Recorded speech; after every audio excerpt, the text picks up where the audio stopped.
What's going on to this episode of Game Time Live? We are back for another Sunday, and you know what we like to do on Sundays? We like to have a guest in the house. We like to have an interview, and we've got Coach Deandre Brock in the building. Coach Brock, as he has there on the title screen there. Coach, it is awesome to have you in. It's a whole Warren Central crew here today. You know, obviously, I graduated Warren a little. It wasn't recently, right? 2022, but we all came from Warren Central, so I'm so excited to have you on, Coach. If you can, for the viewers, to kick us off, just kind of introduce yourself and your background. You know, starting from a student to a player as well, and then obviously your coaching experience also.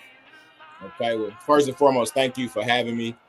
I appreciate you for the opportunity to talk and just get my message out to the youth and expound on that. So, me, just personally, my name is Deandre Brock. I'm from the far east side of Indianapolis, born and raised. Went to Warren Central High School, been in Warren Township my whole life.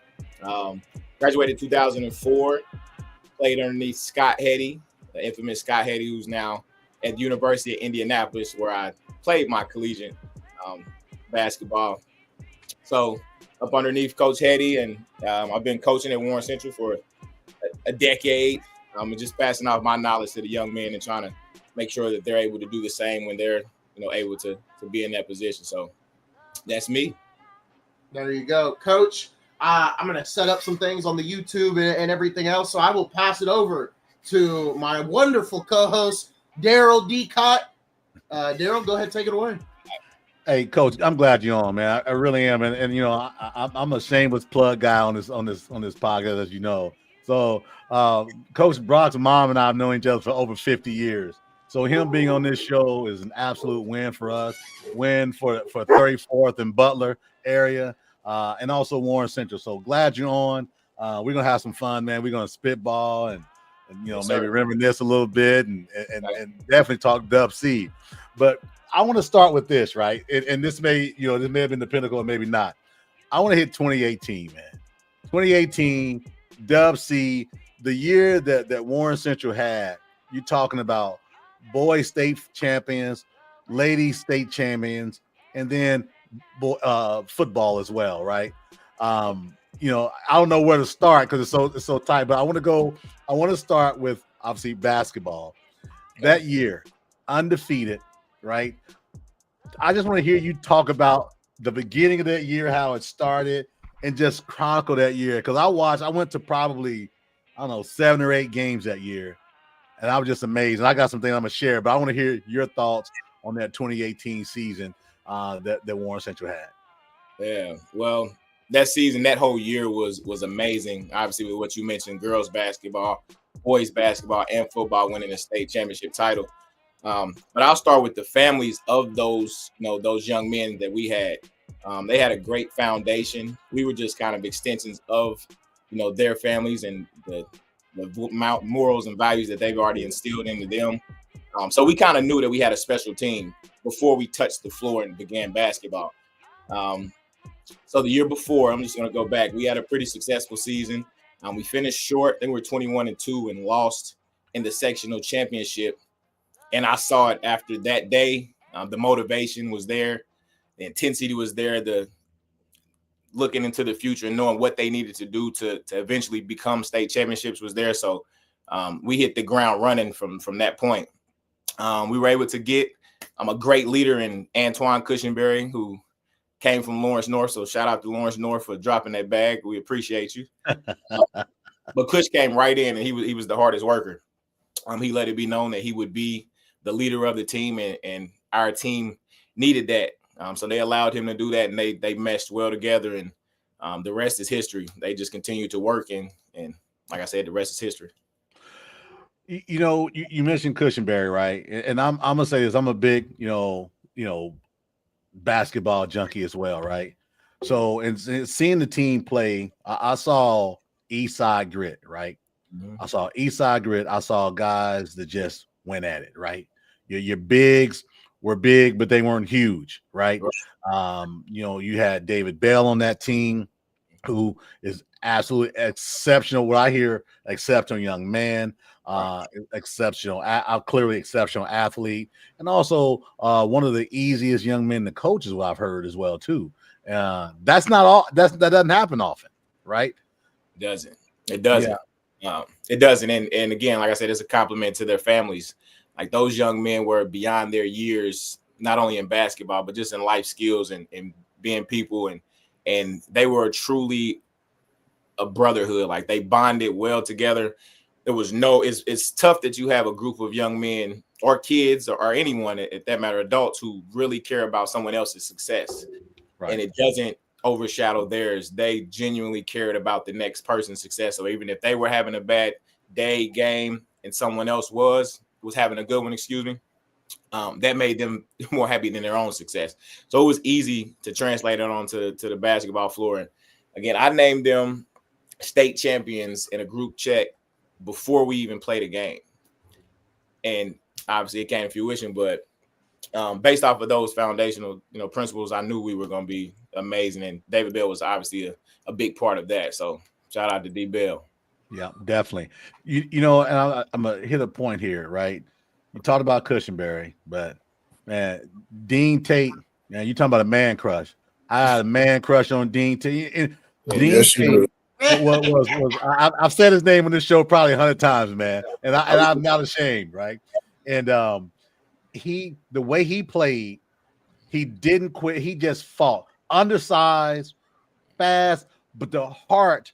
We always talk about heart in sports, right? And sometimes I think it's exaggerated, and some guys don't. I think just they have a talent, right? This dude had the heart. And I'm gonna fast forward to the state finals game. Yes, I want to talk about the Ben Davis game. Yes, I want to talk about the New Albany game. But the state finals game, I'm sitting there in the stands, mad, cussing, because in the first half, because Warren Central always got stuck by Carmel. We were always getting stuck. And I'm like, this ain't fair. This is ridiculous. But seeing those players, they continue to fight.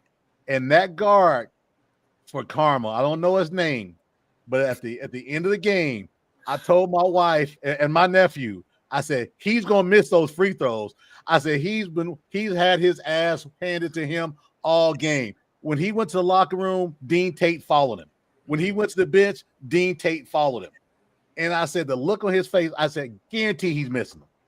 And not that I'm a prognosticator, but I watched enough basketball and understand it. I knew he's going to miss those shots, man. Yeah. And they just wore him down. It was just a wear down factor that team had. They didn't quit. They didn't, get mad like I did in the stands and blame the refs. Right. I want to ask, what were you all saying in the at the sidelines during the timeouts, because you're a Warren Central guy too. You've seen what's happened to us in the years. 100%. Talk to me what you're telling them, man. I want to hear this. Well, our motto the whole season was can't fold, won't fold. So we've been in those positions again. Carmel had us down for the MIG championship. We were down maybe 2 or 3. Cushenberry gets his tooth knocked out by a player. Comes back in, no tooth in his mouth, hits the game-winning shot. So they were in that mode the whole season. And the thing about a great team is you can have those coaches, and again, we pushed them and we made them aware of the situation and what they needed to do. But if you're not player-led, meaning you have those leaders on the floor that are extension of your coach, it won't work. So they had that at every position. They always held, first of all, themselves accountable, so they can hold each other accountable. So we had been there. I mentioned the New Albany game. We had been there so many times. This wasn't a season where we're blowing people out 30 points, 40 points. We had to fight new tooth and nail for everything that we got. So it shouldn't have happened any other way. So to be blunt, Coach Byers brought him in and said, you don't tighten up, they're about to sweep you off the floor. Yeah. They got together and said, this is obviously not happening. And Dean's been doing that. He was an 8th grader playing up with us, coming to practices. Like Dean's been amazing. Intellect, he's been there on and off the floor. So he's been an extension of us for his whole career. So it's no surprise to see how successful he is. And he will be in life. It's funny. I don't tell, Dwayne Futch and Craig Looper this, but that backcourt is my all-time favorite Warren Central backcourt. Okay. Right? I'm hoping my two guys aren't listening. I love those dudes to death. Graduated with them, and but I'm telling you, Kush and Dean Tate, man, you wouldn't expect that in today's climate, to where it's so easy to say it's somebody else's fault. Yeah. Right. So I won't knock my guys, but if I had my starting backcourt today, yeah, give me Cushenberry and Tate, man, for sure. It wouldn't be a bad one to start with. I can tell you that. Yeah, definitely. Hey, Coach, we've got our third wheel on with us here, Coach Ramon Stallings. You're familiar with this guy. He's head coach at Washington High School football. He's a Butler alum. Butler Hall of Fame. Don't forget it. Hall of Fame.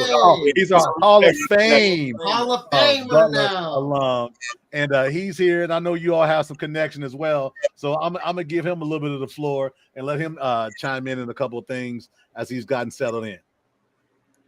I don't have anything really to say except one thing. Isaiah, you went to Warren Central, right? I did. Cott, you went to Warren Central, right? Dub C. Brock, you went to Warren Central, right? I sure did. Go Brownsburg. Get out of here. Hey, remove him from the show. It's time. Get him up. Can we exit the screen off right here? Yeah. Well, Coach, Ramon, if you don't mind, I do have a question for Coach Brock. Obviously, Ramon wants to say go Brownsburg, but you've got another coach that you work with closely that's at Fishers right now, and Coach Weiniger. He was, in that announcement tweet that I put out. He's actually in the photo. Can you talk about his growth as a coach? Because obviously you were there for the early stages of it. Can you talk about him not only as a person but also a coach? Oh man, to work alongside Garrett Weiniger was a blessing. He was young, enthusiastic, and I'm talking then and now because he's still that young, enthusiastic. One of the hardest workers, as a coach. He was going to make sure that he was not only prepared, the team was prepared. Continuous motivation, get up and get it is his saying that he says every morning. Like, again, has an understanding of the game, has a great knack for getting his point across to, obviously his scholars and holding them accountable. Has a sort of like I do an old school feel and a new school feel to be able to, be disciplined in what he wants and what he wants his student athletes to be. He's, as you can see, his success is predicated off of that. He'll continue to be successful because, again, he's rooted in those foundational principles. So, again, great, and I obviously wish him luck until he plays Warren Central. So, good point. I want to talk about your playing career as well, right? You played at UIndy in college. Talk about that experience and the people that got you interested in coaching as well. How much of your college career did it shape you in wanting to become a coach? Great question. We'll go back to Warren Central because we skipped the Warren Central. I think my mom wants me to talk about it. Yeah, no, we're going to go back and forth. You better listen to her because I have to hear about it too. Just to say this. So at Warren Central, I'm still number 1 in threes made in a season career. There you go. Max Smith broke my record as far as in the game. But it started at Warren Central. Had a great season there underneath Scott Heady. And then I had to transition. Everybody's path is obviously different from the next. Had to go to junior college out of high school. Averaged 19.6 points. Grades weren't an issue. I had excellent grades. At that time, you had your Eric Gordons, Conleys, Odens, Courtney Lees, AJ Rattlers, Robert Vaden. So we weren't getting recruited as heavily. So I had to go JUCO, and I led the nation my second year, in JUCO in scoring. Had a couple offers from maybe Ivy League schools that I could have gone to, but I wanted to come back home. I was homesick. Went to a game and I actually saw a guy named David Logan average 30-something points that year, had D2 player of the year. So he kind of inspired me to go there and kind of put on for the city and play in my hometown. Went there my junior year. There was a guy who was coaching me named Jesse McClung, who's a assistant coach. Hey, Shout out to Jesse. Coach Royce Wildman was my head coach, but Jesse was sort of the GA, and he was, training me.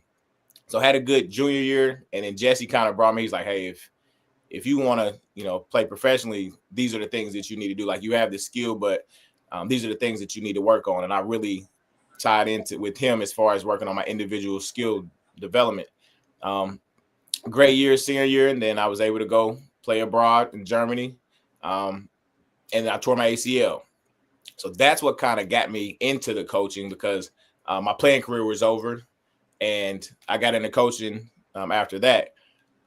So Jesse really had a stronghold on me getting into coaching, because I know what he meant to me as far as my development, and I wanted to put that into the next generation. So that's kind of where the coaching started. After my injury, I was looking to still stay involved with the game and still have an impact, and it happened. And God's plan is always right, so I took that and ran with it.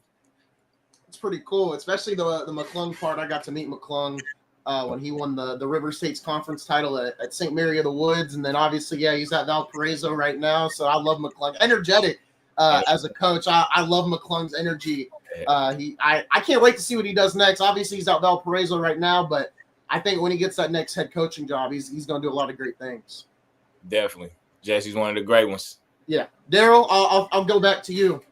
I want to go back to Germany. I was doing my homework, but talk about your time in Europe, playing ball, what it was like, and kind of give the viewers a little bit of insight on how they perceive us over there from an athletic perspective, and what you took from it, and what city you were in.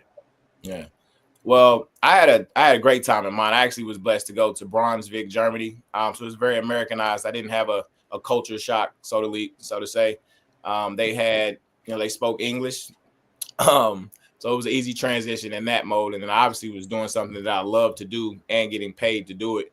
And obviously learning how to be a professional. There they go straight from high school to overseas. So I had some 16-year-olds, 17-year-olds. And I learned that at that time, basketball was a business. So that was a transition I had to learn. But I enjoyed that process. And again, it was a short stint, because I did hurt myself the next year in a pro-am here ran by Carlos Knox, is where I tore my ACL. So I had an amazing time over there. I wouldn't have traded that experience for anything. But it didn't, obviously propel me into my coaching career. So, and to your point, right? God's plan is fail-proof, right? And you had an opportunity to be experienced, to go to Europe. A lot of young men don't have an opportunity to go over there, and even though it's they've got required English over there, and it's very Americanized, you're still seeing probably 250 gloomy days a year. Probably cloudy days, 200 days a year, and you still look a little different, because people over there don't look like us, right? And with that said, when you made the decision to come back home and give up that dream, right, and to transition to the next dream, talk about how your parents impacted that decision as well, and some of the conversations around that, and what kind of steered you obviously to coaching, and not just coaching, but the Warren Central as well.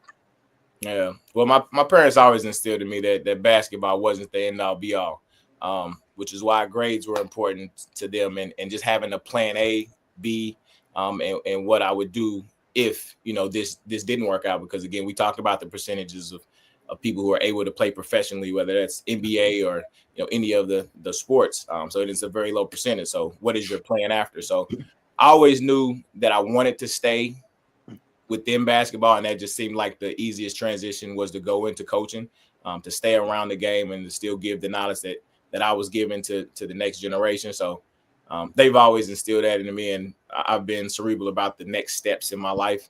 So that was kind of a easy transition, but my parents were very intricate in that. So we win the state title. Sorry about that. Went dark. You win the state title. There's a coaching change. As I said to you, we're not gonna put us in a bad spot. We want to talk about the good, bad, and the indifferent. Right. Your name came up awful lot, and I even before we'd even talked, I saw the name Deandre Brock. Hey, possibly, right? You didn't get it. So walk us through that. Yeah. So to be honest, man, I cried big tears. And again, this was a conversation that my grandmother told me. And she said, again, you're crying because your plan was this. Your plan isn't the one that you need to follow. So again, in hindsight, it was the best thing to happen to me because I was able to see that in that moment, I still needed to learn a few things to become a better head coach for that position. I needed to venture off. I obviously got the job at TC Howell, and I was able to run a program from the bottom up and see all of the details that it takes, just not knowing the game and how to teach the game. But there's so many other facets to coaching that you must learn. So again, like I said, it was a hurtful process, but it was one that needed to happen. And we'll see what happens in the future. Okay. So how you say TC Howell, right? We never when we were kids we just called it Howell. We never said TC Howell. So how was that time there at Howell? And and what did you learn at Howell that to your point that continued to help to propel you? Yeah. Well, Howell was amazing. I had an amazing principal, Paige Pittman, who came in and allowed me to build a foundation. I first had to learn that in order to establish my own foundation, I had to break down the foundation that was already there. So some of the things that, we don't allow, or, as far as, classroom expectations, how you conduct yourself to represent TC Howell and your families at all times, breaking down some of those principles that maybe weren't aligned with what I needed my program to be, and then establishing the ones that we need, I want to make sure that all of them are great people, great citizens, if they great husbands, great fathers.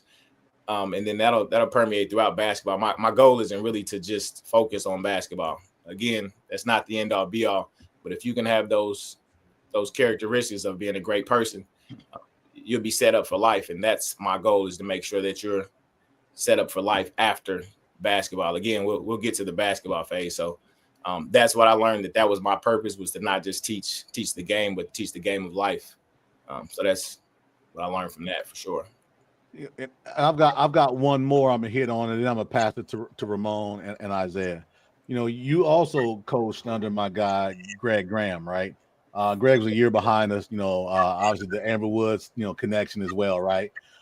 Greg was always a low key dude, always never a high, I guess intense guy, right? That you would see outwardly, right? Come from strong. Mom was really strong, and I want to know what you got from Greg. You talking about, obviously not just an All-American, Indiana University, first round NBA pick, right? Talk a little bit about Greg Graham. Yeah, well, like you mentioned, he wasn't. Well, you say he wasn't intense, but we were kids. I guess we were younger. I got you. Well, no, he was very intense in practice, and that's what I kind of learned, just how to be intense and intentional about what I'm doing with the kids and the messages that I want to convey. Again, how to be a professional. When I got with Greg, I may have been 23, 24, so I'm really close in age, with the group that I had. So just learning, again, how to separate, not completely, because, again, that was some of the things that attached me to the players. And it was actually a positive in certain manners, but I also had to know how to, separate the two and manage them, and just know that, hey, you are the head coach in this, in this aspect, even though you're dealing with young men who are closely in age. So that was big. And then just the game from Greg, like learning the X and O's, how to look from, his standpoint, obviously NBA level IQ, and how to challenge myself into getting to that, that next level, because he had it. So I just really soaked it up. I asked a lot of questions. Him and even Stacey Mitchell, they were together. Stacey Mitchell won state championship with those girls that day, but they were a tandem. So I really just soaked up the game from their eyes, from their lenses, from them being, I don't say older, but more seasoned than me. So just to be able to add those two perspectives. Okay. Yeah, good stuff. I'll pass it on to Ramon. I think he's got a couple. Ramon, you're muted. Yeah, I got you. I really don't have much to say. Two questions I tend to always bring up with coaches. A, give the viewers, especially the young guys or the parents, insight on what recruitment really looks like versus what you hear in the barbershop or, with the fellas. And then two, we both coached. I tell people all the time, I've taken something from everyone I've worked with. I've worked with some heavy hitters. I've coached with Scott Hetty, Andy Fagan, football, Kevin O'Shea, girls side, Bob Angela. I've worked with some guys who can really coach. And so I've taken a little bit of all of those guys and put what I've taken from them under my umbrella of who I really am, and became the coach that I think that I am today. So tell us, what have you taken from other guys or girls, and tell us about the recruiting process as you see it. Yes, sir. Well, obviously now the recruiting process is it's a little different with the portal, and this is just, I'm speaking from high school kids. It's a little tougher to be recruited because most of those college guys, as Coach Jones talked about, they're going to the portal first just to see if they have those seasoned guys or those guys who are used to the college lifestyle. Maybe the bodies are different. So what I would tell the high school kids, and this is who I'm speaking to, is to just stay in the moment, stay present, continue to do what you can do, and affect the things that you can affect. You can't control how someone recruits you or what they're looking for, but you can control your process on being the best version of you so that you're able to more easily recruited. So falling in love with the process is a big thing. I know we live in a world now to where you see certain people now, they're posting on Twitter or you're posting on Instagram and you're seeing what they're doing, but just know, again, your road is your road. And just make sure that you're prepared for when your time comes, because that's probably worse than anything to not be prepared for when your time comes. So again, just stay in the moment, continue to do what you can do. Listen to your coaches. Again, I heard Coach Jones talk about them not recruiting. I'm speaking on basketball, looking for like your points, things like that. They're not really worried about that. You got to make sure that you're thinking the game, you're being intentional. Your IQ is there. You're watching film. You're doing everything that you need to do to make yourself, stand out.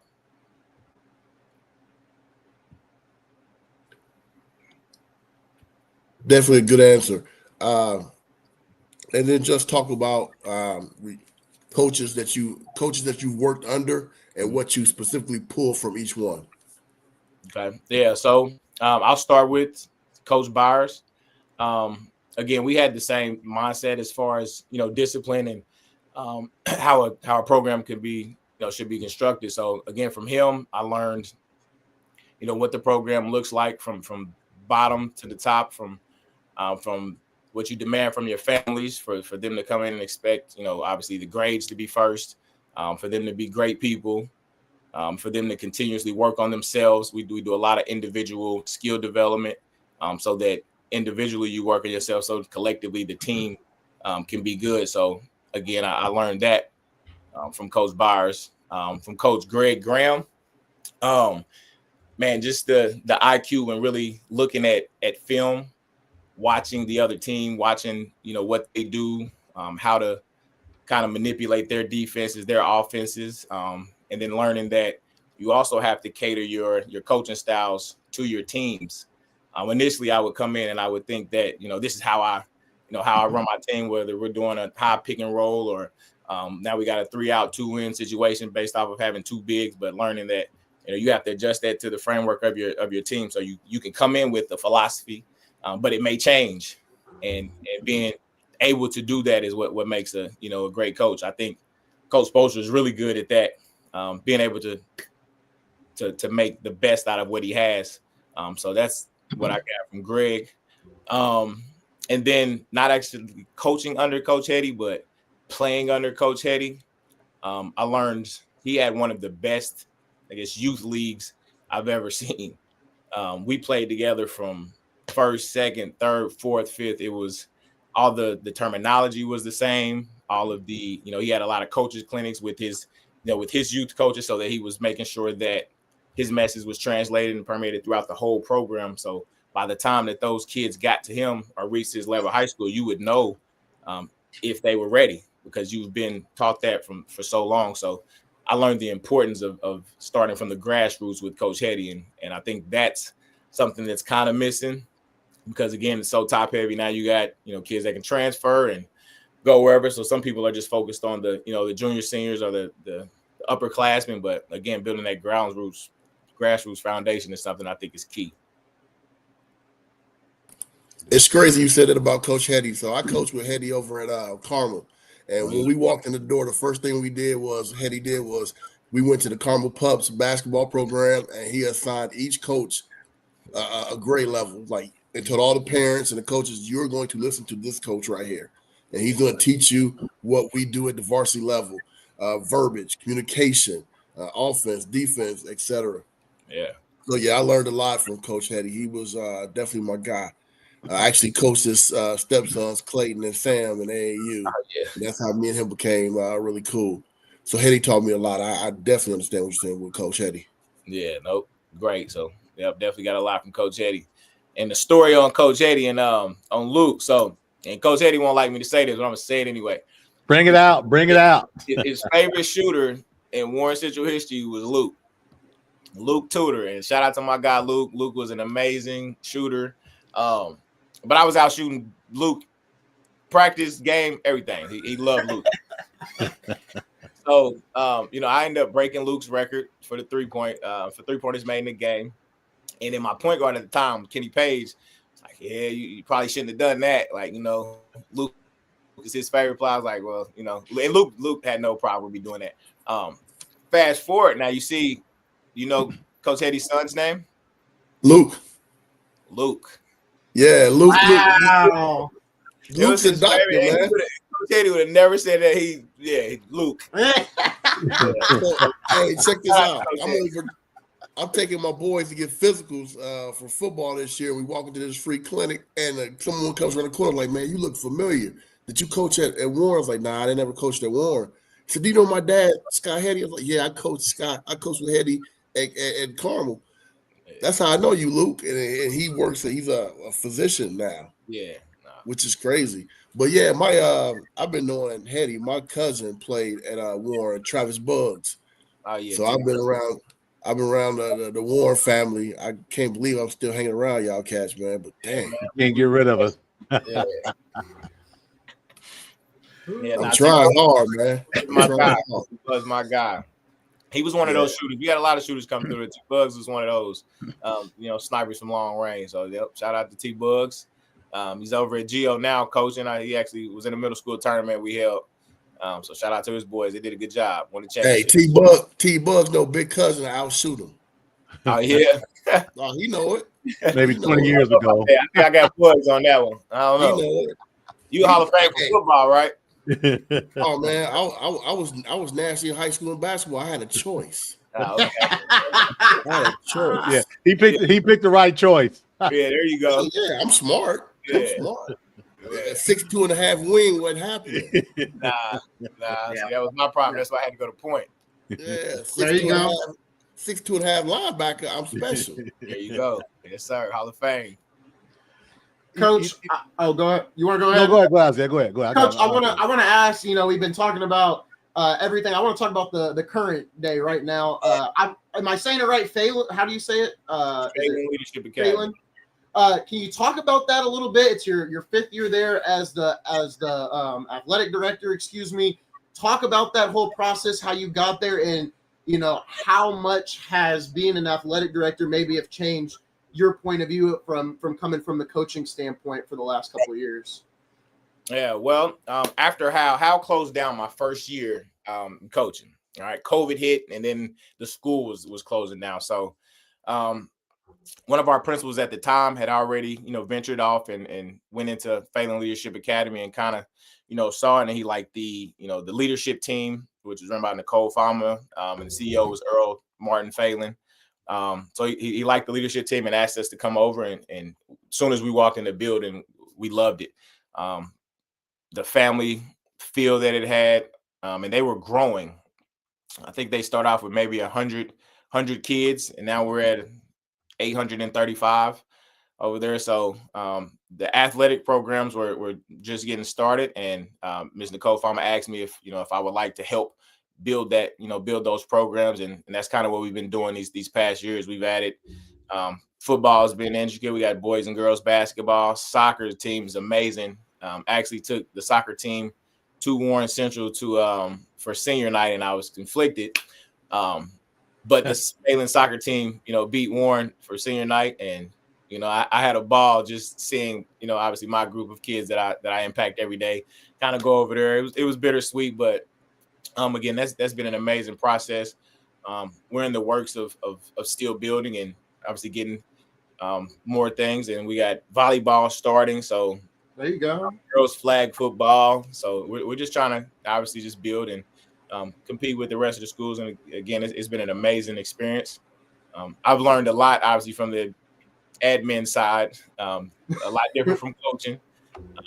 But I've built a network of people who help me and help me grow in this profession, and I'm just anticipating a lot of growth, obviously in Phalen, and I'm happy that they accepted me, into their home, and again, I'm grateful for that.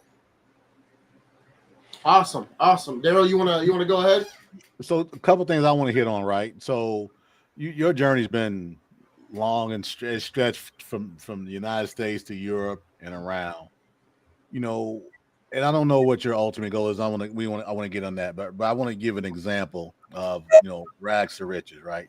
You got a guy like Nate Oates, who was a math teacher at one time, high school math teacher, coached at Buffalo for 4 years, very successful, got an opportunity. Now he's coaching at the University of Alabama, right?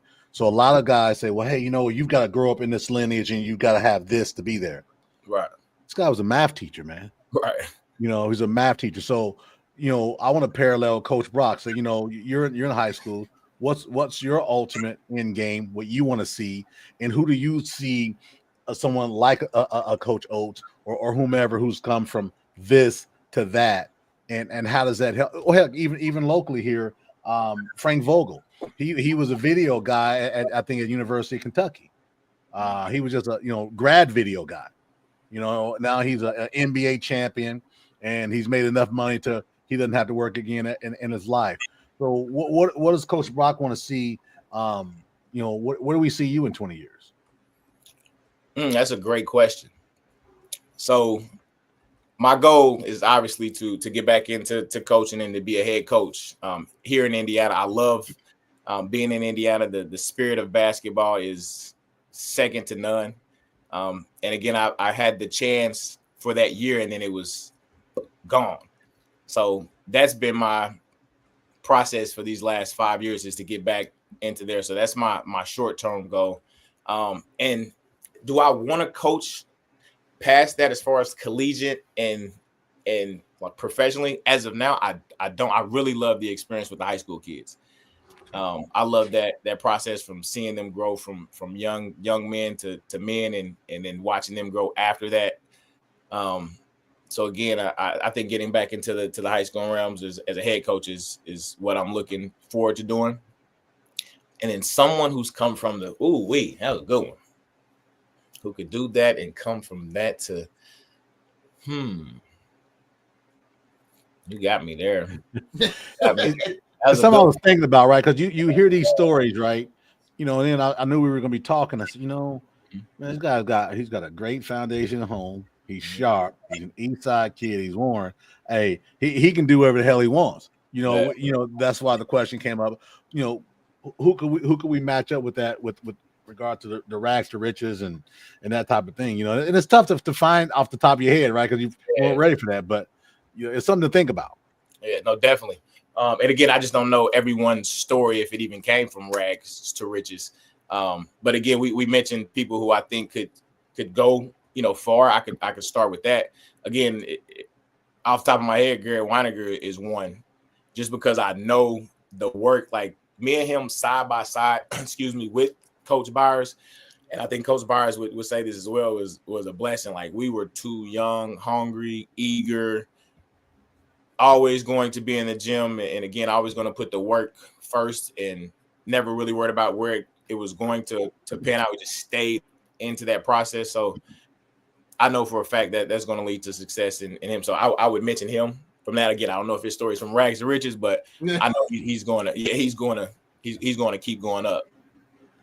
Okay. No, I like that. That's important, right? Because you have to live with yourself every day, the wins and the losses, right? And the challenges. To your point, you're at Howell one year, and all of a sudden COVID hits, and you know, a lot of people, that could be to put them in a situation where they just say, you know what, that's a sign to me to tell me to give up. Now I'm gonna go work at the post office. I'm gonna go do something else, right? But obviously hanging in there and continuing to fight. Clearly, you're not doing it because it's a high six-figure salary, right? You're doing it because of the love of the game. And I think with the Natos and even obviously the Vogel deal, they didn't do it for the money either, right? But you know, something clicks, right? And people, it takes one person to see, man, you know, he didn't give up. Every opportunity to give up, but he didn't, right? And he stayed his path. So that speaks also for your next opportunity, because whoever's looking to hire someone, they don't want a quitter, right? You don't want quitters on the court. I know we just talked about that, right? What was the 2018 team? We ain't stopping, right? Yeah. So that's important to speak to that. You know, is there something that you want to say to leadership, athletic directors, principals, obviously, you know, whomever, a message that you'd like to share with someone, say, you know, hey, take a look at me. Yeah, I appreciate that. Well, what I would like to say is this: with me, what you will be getting, you definitely won't be getting a quitter. As you can see, my life story doesn't allow me to quit.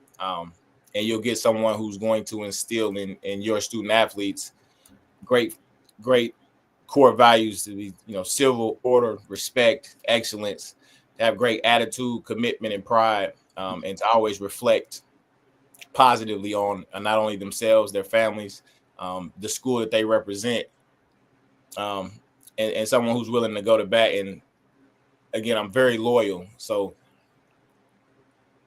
when I get into a place like I met Phalen, again, I appreciate them allowing me to be into their, you know, into their facility and giving me the roles that they have given me, and I'm forever grateful for that.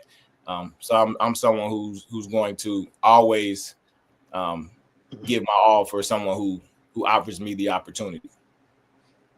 Okay. That's what we want, right? We want to pass it, and we've talked about that for the last couple of shows. We want to impact much greater than just, you know, three guys having a podcast and have some fun talking about sports, right? You know, we see this community, we see this city, and we see there's opportunity to help and impact people, right? And if it takes one person to listen to a 35-second clip, we've got to say, man, that's something interesting. You know, what can we do to help, right? And that's what we want, right? You know, especially East Side, we talked about this. You know, our East Side gets a whole lot of flack, right? Good, bad, and indifferent, mostly bad. But there's a lot of winning stories out of the East Side, and that we were trying to expand on and share with people, because it takes a village, right? You know, we went in 2018, Pride of the East Side, right? That was our motto, Pride of the East Side, and it showed. And you know, I know we didn't talk about it yet, but might as well, this is a good opportunity.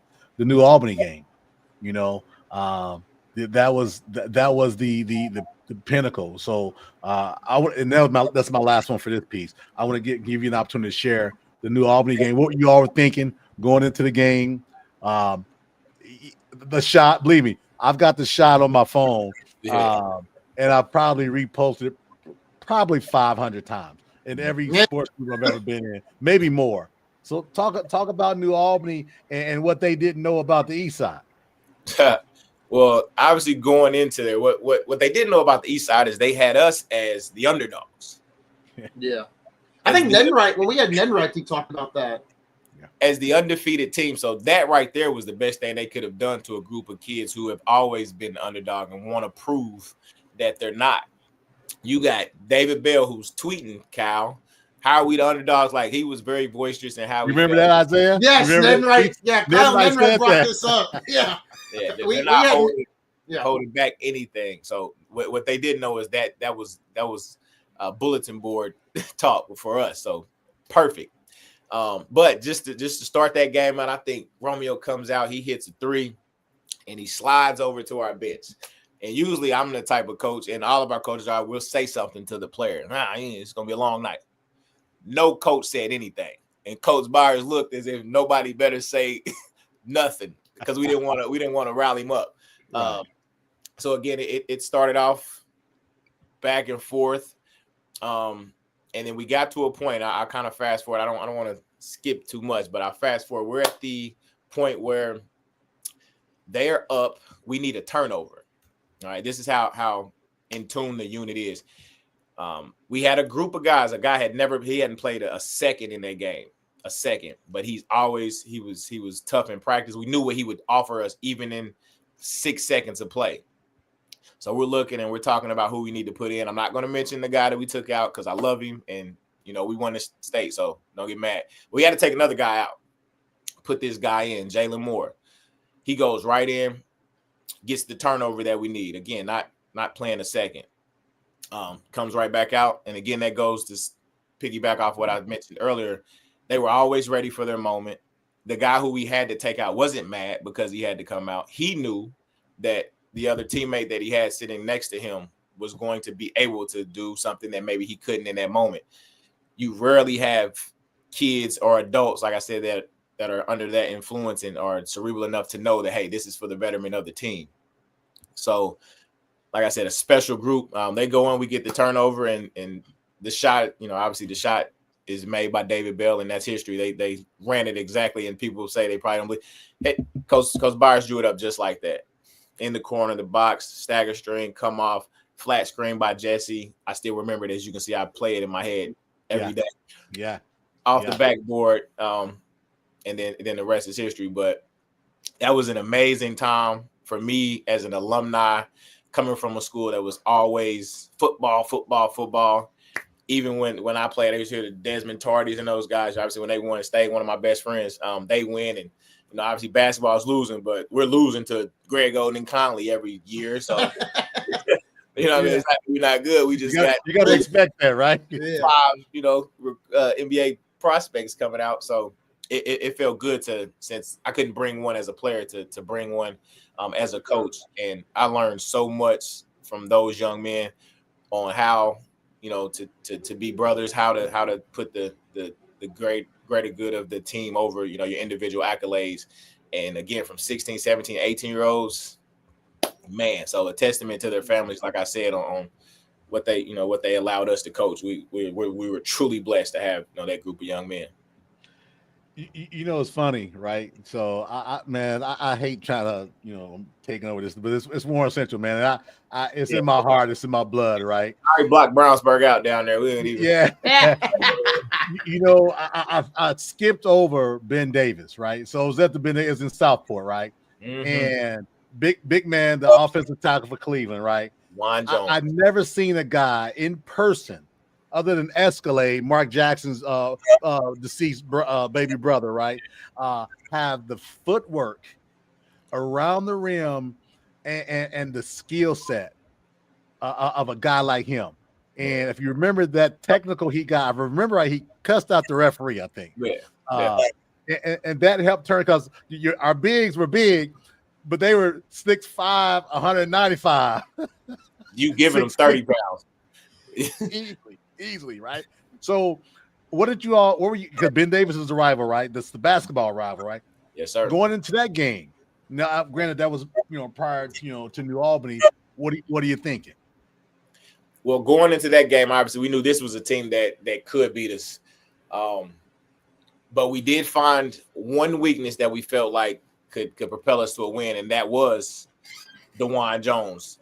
We knew he couldn't get out as far on the high ball screen, and we knew Dean was amazing at coming off of the ball screens and shooting. So, as opposed to having cushion, like I said, we got into the think tank as coaches, and that's what I loved about being around, Coach Byers, Coach Weiniger, Coach Jones, because we really, wanted to make sure that we put those kids in the best positions to win, because we knew they would do what they needed to do. So we couldn't go into to the game and not give them the best opportunity, that would have killed us. Because again, like I said, they were going to do what they needed to do.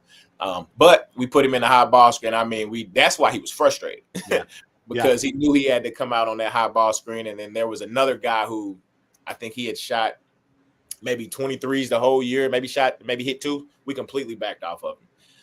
Disrespected everything about his jump shot. But again, it put our team in the best position to win, and that was what we did. And then D. Bell makes a hell of a play on that to block Aaron Henry's shot that probably would have went in. It looked good, but again, the can't fold, won't fold mentality that those kids play with, and every chance that they had to make a play, they made it. They made it. So that's what we were thinking in the Ben Davis game. Yeah, you're right. And I'm hearing you talk coaching, right? I'm getting these chills on. I kid you not, because that's in depth. Talking about guys, who are missing threes, how frustrated big man would have been getting at the top of the 3-point line, right? And he was getting back and forth. You want to just wear him out, because I think every play you have the two bigs. Bing was one. I forget the other guy's name.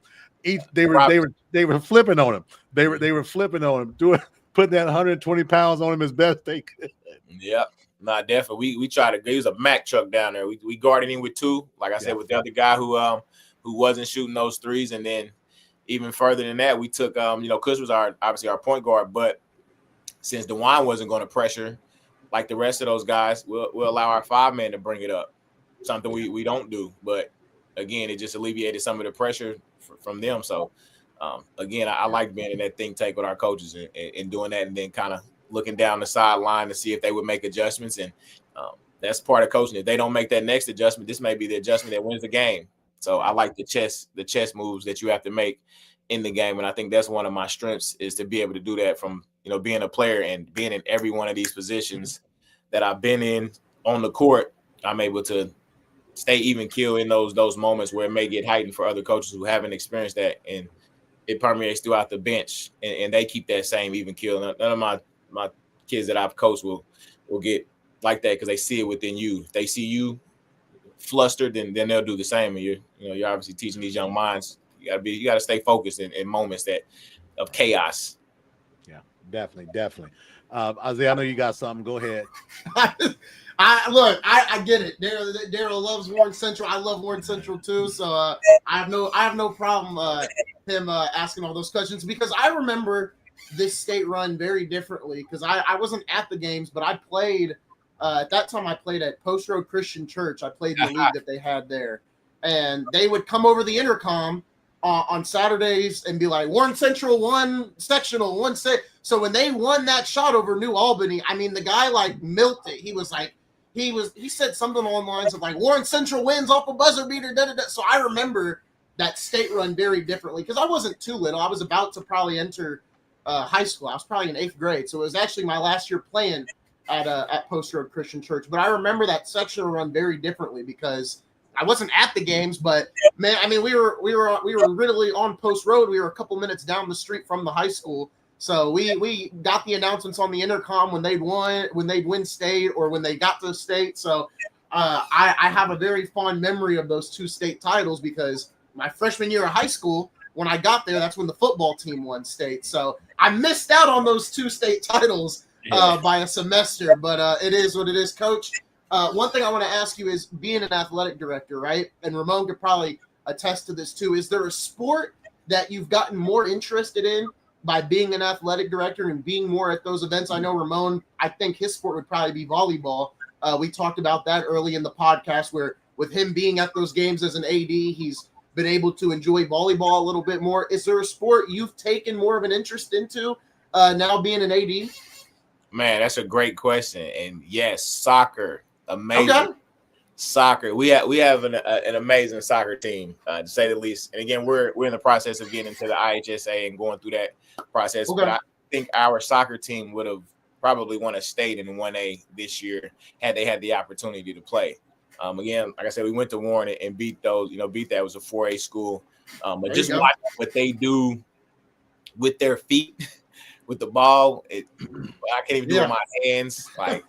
Those kids are amazing. So soccer is definitely it's one of my favorite sports to watch now. It's pretty cool. I broadcast soccer at IU East. It's probably it's probably my weakest link when it comes to announcing, but I have found an interest in the sport. I'd probably have to agree with Ramon where my interest has really been in volleyball. I've definitely come to enjoy the sport a lot, and that's even on the women's side and the men's side as well, where, the same way you talk about soccer and the talent that comes with that. I think for volleyball, it kind of reminds me of basketball and football in the mental game, in the formations, the transitions, everything that is different with that. The one thing I want to ask regarding that state title run was the undefeated streak, right? I think, everybody brings it up. How important was that for you guys as coaches, but also for the players? Was it something that you guys valued a lot, or was it something that you kind of kept in the back of your mind? Because that could be a lot of pressure, and you just talked about it, right? These are 18-year-old kids, 17-year-old kids, and they're 22-0 or 29-0 and something like that. And at some point, you're so close to having that perfect season. You want it so badly. So how much did that record pressure you guys a little bit? Man, that's a great question as well. We tried to not think about it, to not have that be a conversation. Yeah.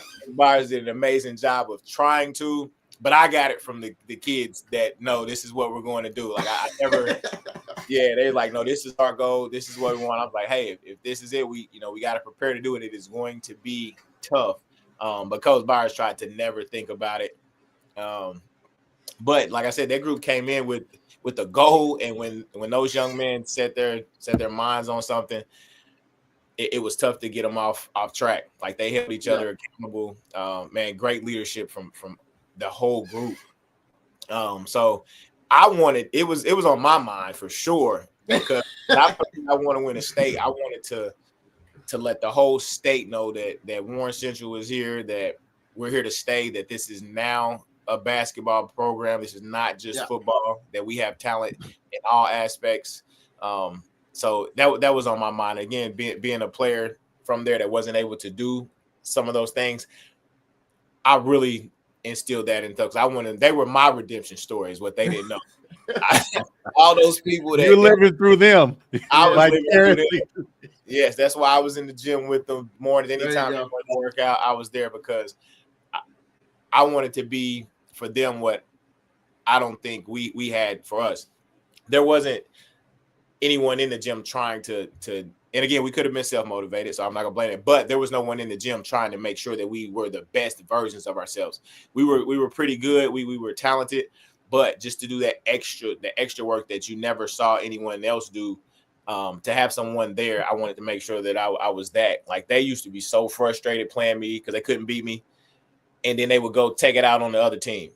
Like, I can't beat Brock, I'm definitely gonna beat you. So if that, that was my motivation, just to keep them hungry. But yeah, and then Ben Davis comes and does what they do. So I'm kind of 33-0. Well, don't talk nothing. It stopped there. We don't count the Ben Davis. Yeah, we sure they cheated. We sure they cheated or somehow. We weren't supposed to have that many games. It's illegal. yeah.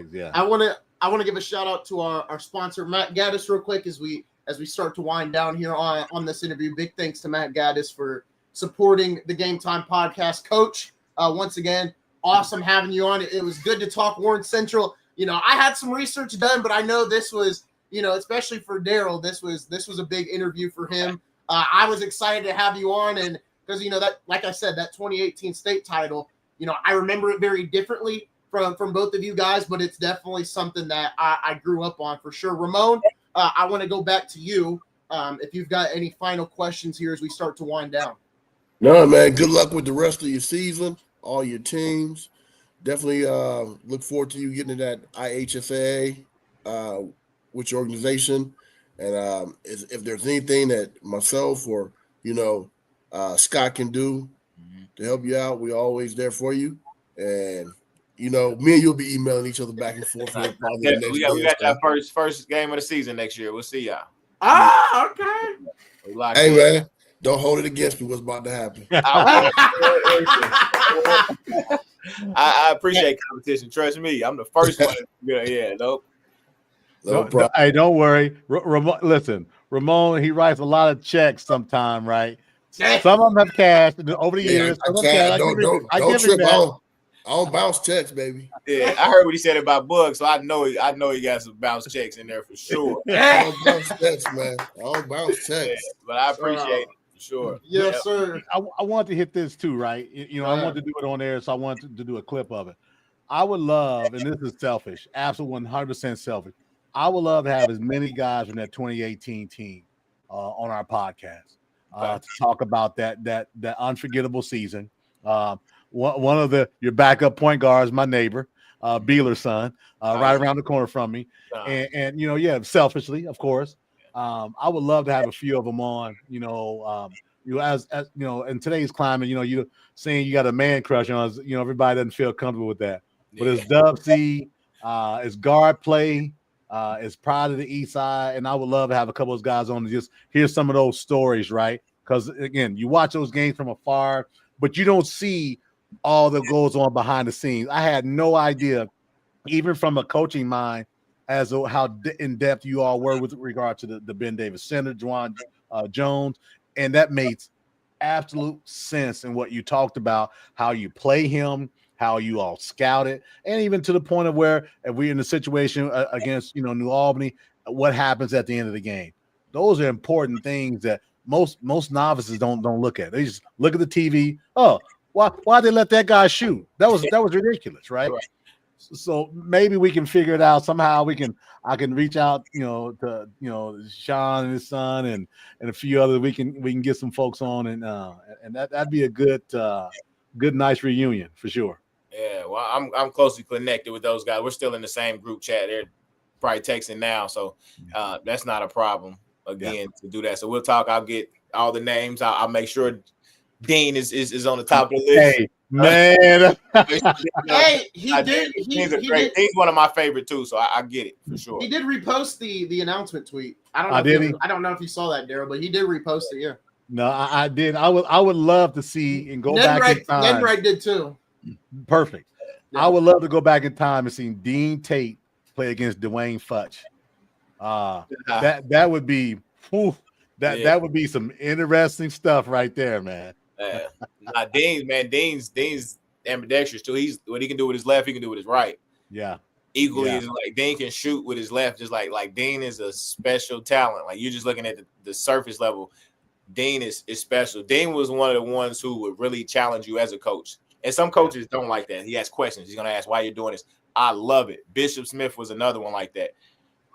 He would ask all kind of questions, and I was like, at least he's thinking the game. He's going to be an extension, whether you're wrong. And I would give him the opportunity. Okay, let's try it your way.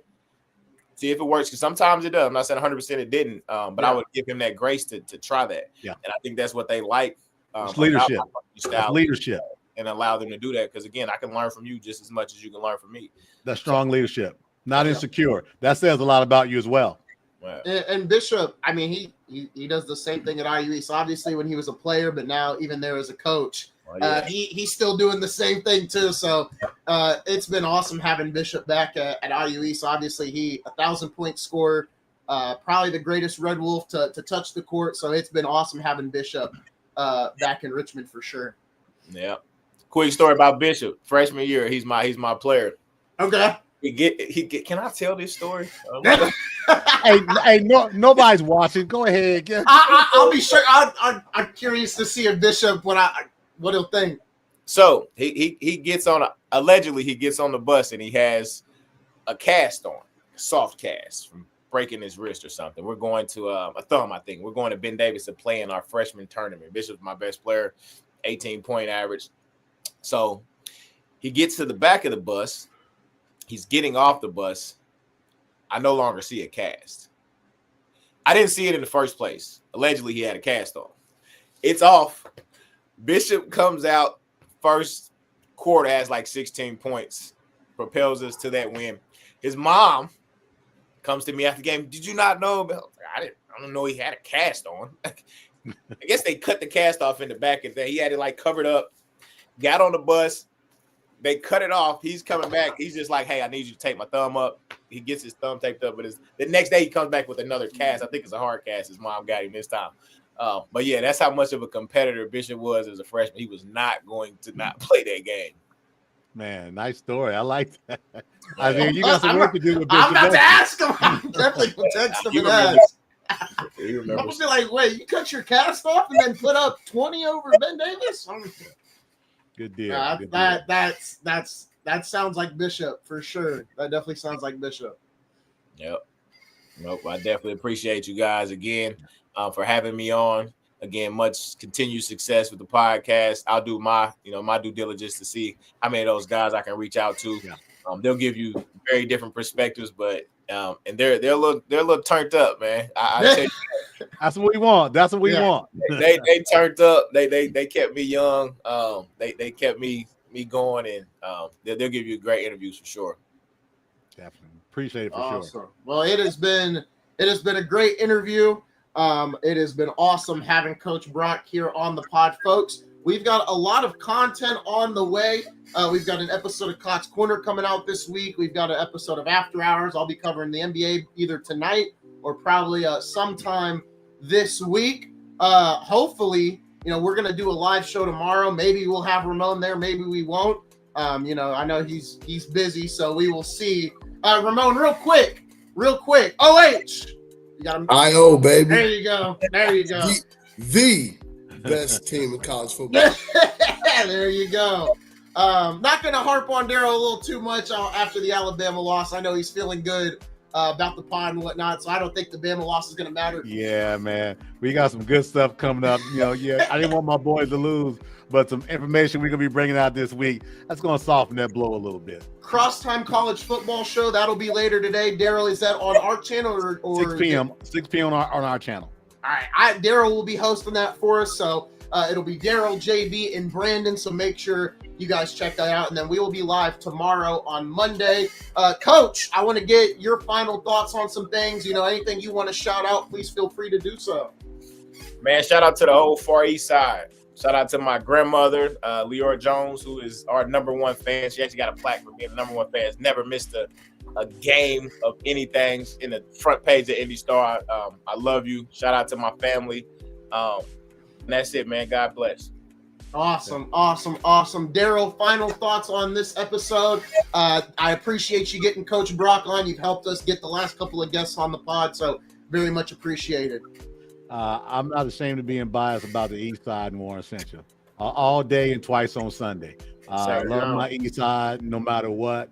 And again, appreciate the support, Coach Brock.